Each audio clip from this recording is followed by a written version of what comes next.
আত্মহত্যা করলে খুব মায়া, আর ডিভোর্স হলে খারাপ মেয়ে। এই কথাটা বলেছেন শবনম ফারিয়া। কিন্তু সত্যি বলতে এটা শুধু একজন অভিনেত্রীর কথা নয়, এটা আমাদের সমাজের আয়না। একটা মেয়ে যখন বছরের পর বছর অপমান সহ্য করে, মানসিক নির্যাতন সহ্য করে, ভাঙা সম্পর্ক টেনে নিয়ে বাঁচতে চায়, তখন সমাজ বলে সংসার করতে শিখো। কিন্তু সেই মেয়েটাই যদি একদিন নিজের বাঁচার জন্য ডিভোর্সের সিদ্ধান্ত নেয়, তখন সমাজের মুখে একটাই শব্দ, খারাপ মেয়ে। অদ্ভুত তাই না?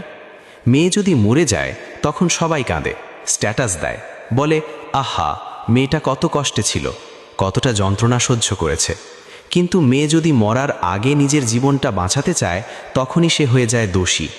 আমাদের সমাজ মেয়েদের বাঁচতে শেখায় না, শুধু সহ্য করতে শেখায়। একটা মেয়ে যদি আত্মহত্যা করে, তাকে নিয়ে মায়া দেখানো খুব সহজ।